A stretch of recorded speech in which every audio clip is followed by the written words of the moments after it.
Genesis 29:1 through 30:43. Devotional focus verse. Give me my wives and my children, for whom I have served thee, and let me go, for thou knowest my service which I have done thee. Genesis 30:26. As an employer, one of the first qualities I looked for in prospective employees was the trait of loyalty. Many individuals who applied for jobs tried to impress me with their knowledge, experience, or strengths, but I was interested in something deeper. What did their prior track record reveal about whether they would show faithfulness and allegiance to our company? Experience had taught me that loyal employees made it a point to be supportive of the organization, showed up on time, did their best to produce consistently good work, and were willing to go the extra mile in terms of effort.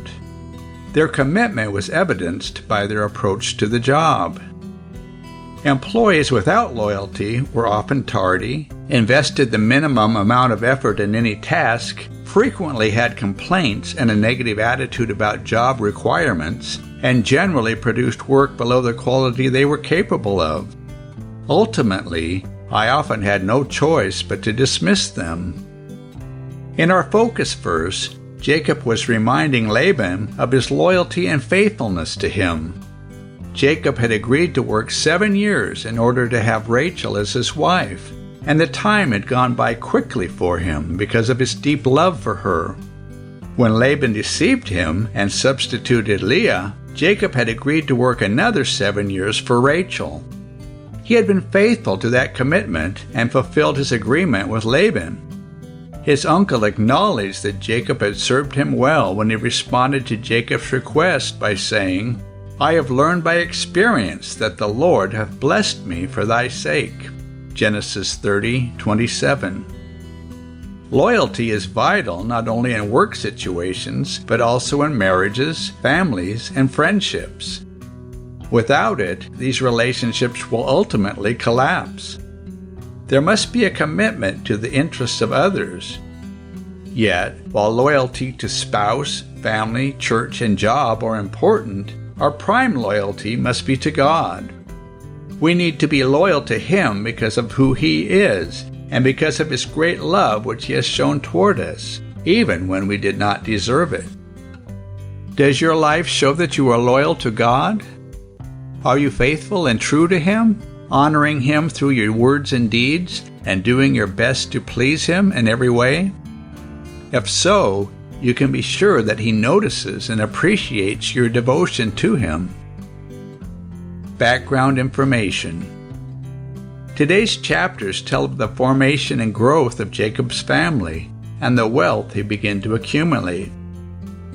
Haran was more than 400 miles from Beersheba, so if Jacob traveled 20 miles each day, his trip would have taken him about 3 weeks. The first people he met in the area of Haran were shepherds who knew Laban, Rebekah's brother. Though Jacob referred to Laban as the son of Nahor in Genesis 29:5, Laban was actually a grandson of Nahor. In Hebrew writings, son merely indicated the family line. The custom mentioned by the shepherds of waiting until all the flocks were gathered at the well may have been so that the water could be distributed fairly, or because the stone was so large that combined effort was needed to move it. When Rachel told her father about Jacob, Laban reacted in a manner typical of the culture. Family members, though previously unknown, were welcomed, entertained, and housed. After a month in the household, Jacob knew what he wanted. When Laban offered wages, Jacob was ready with an answer. He had nothing to give for the customary dowry to obtain Rachel as his wife, so he offered 7 years of work. Laban did not reveal to Jacob the custom of the area, which dictated that an older daughter must be married before a younger. The bride was given in the evening, and she also wore a veil, so Laban was able to substitute Leah for Rachel at the marriage ceremony.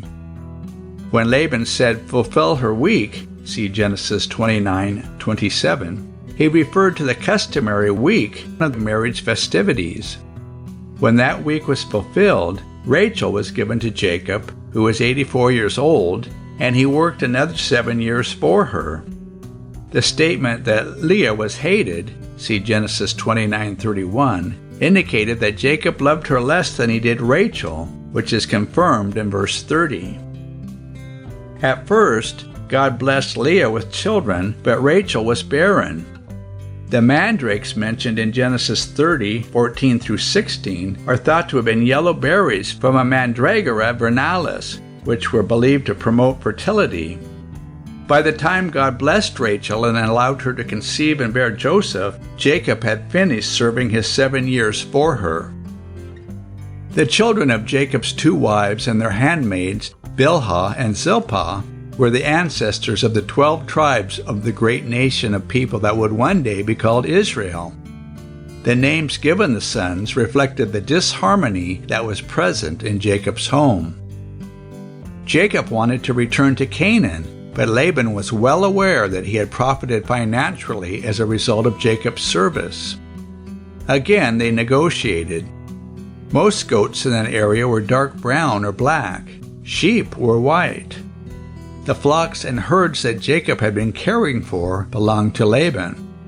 They separated out the animals with unusual colors, and Laban's sons took them to another area.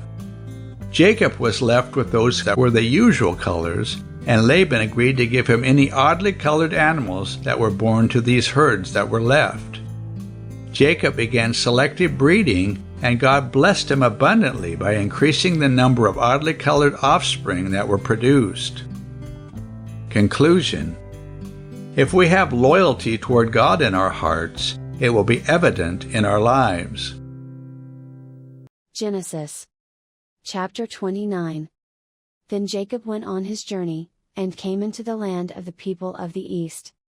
And he looked, and behold a well in the field, and, lo, there were 3 flocks of sheep lying by it, for out of that well they watered the flocks, and a great stone was upon the well's mouth. And thither were all the flocks gathered, and they rolled the stone from the well's mouth, and watered the sheep, and put the stone again upon the well's mouth in his place. And Jacob said unto them, My brethren, whence be ye? And they said, Of Haran are we. And he said unto them, Know ye Laban the son of Nahor?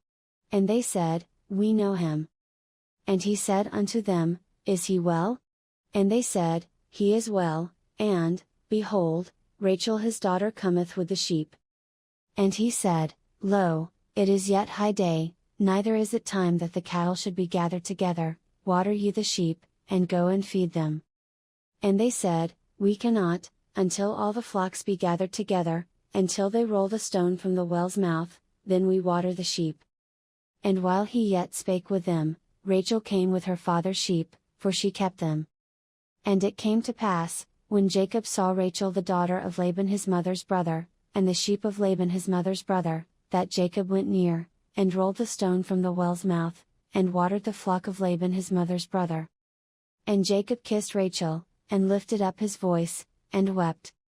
And Jacob told Rachel that he was her father's brother, and that he was Rebekah's son, and she ran and told her father.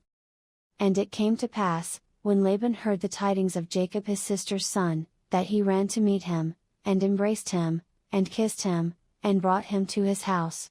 And he told Laban all these things. And Laban said to him, Surely thou art my bone and my flesh. And he abode with him the space of a month. And Laban said unto Jacob, Because thou art my brother, shouldest thou therefore serve me for naught? Tell me, what shall thy wages be? And Laban had 2 daughters, the name of the elder was Leah, and the name of the younger was Rachel. Leah was tender-eyed, but Rachel was beautiful and well-favored. And Jacob loved Rachel, and said, I will serve thee 7 years for Rachel thy younger daughter.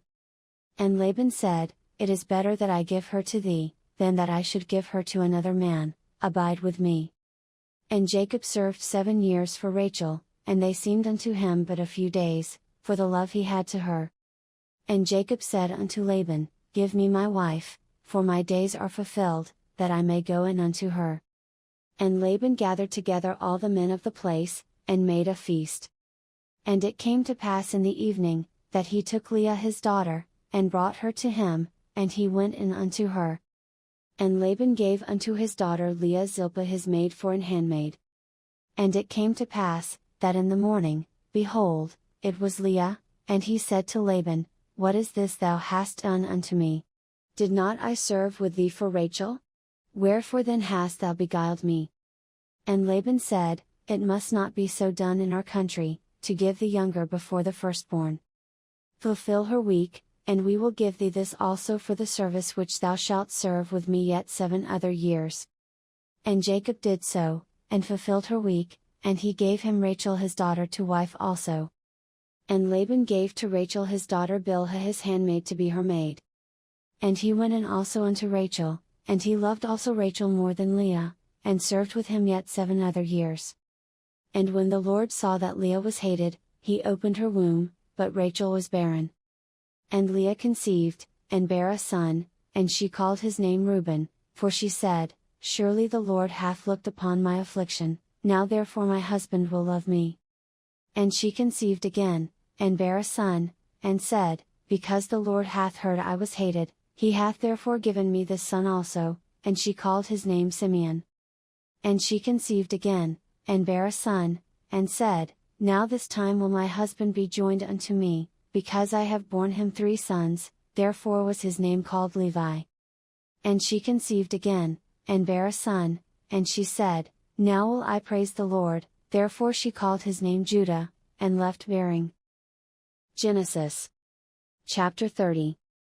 And when Rachel saw that she bare Jacob no children, Rachel envied her sister, and said unto Jacob, Give me children, or else I die. And Jacob's anger was kindled against Rachel, and he said, Am I in God's stead, who hath withheld from thee the fruit of the womb? And she said, Behold my maid Bilhah, go in unto her, and she shall bear upon my knees, that I may also have children by her. And she gave him Bilhah her handmaid to wife, and Jacob went in unto her. And Bilhah conceived, and bare Jacob a son. And Rachel said, God hath judged me, and hath also heard my voice, and hath given me a son, therefore called she his name Dan. And Bilhah Rachel's maid conceived again, and bare Jacob a second son.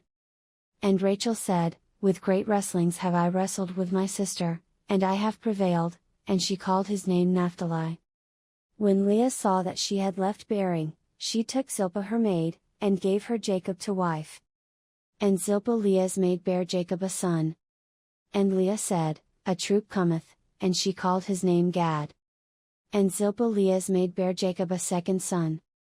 And Leah said, Happy am I, for the daughters will call me blessed, and she called his name Asher.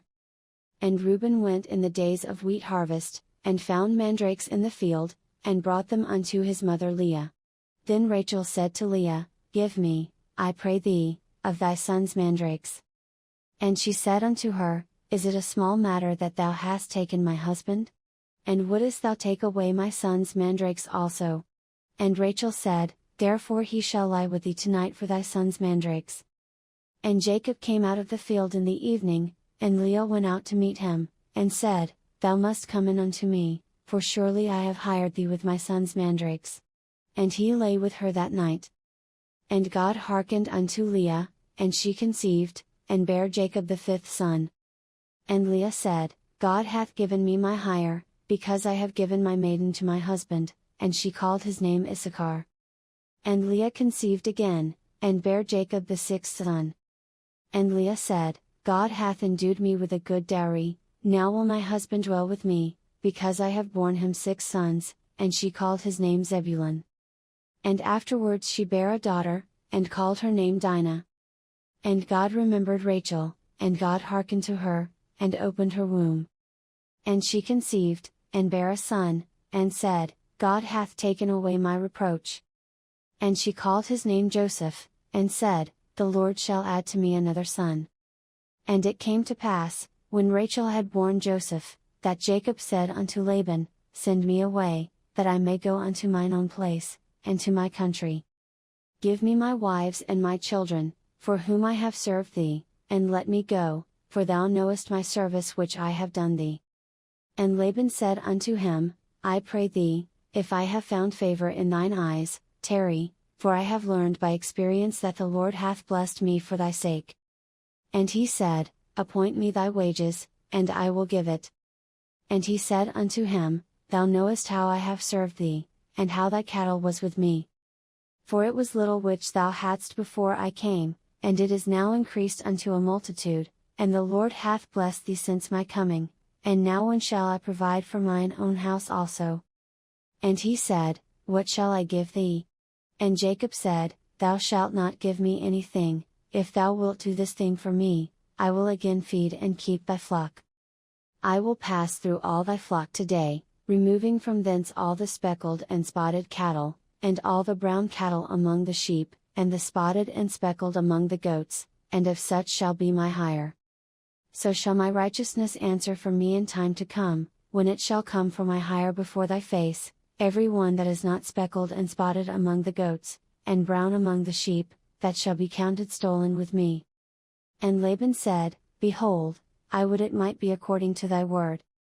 And he removed that day the he-goats that were ring-straked and spotted, and all the she-goats that were speckled and spotted, and every one that had some white in it, and all the brown among the sheep, and gave them into the hand of his sons.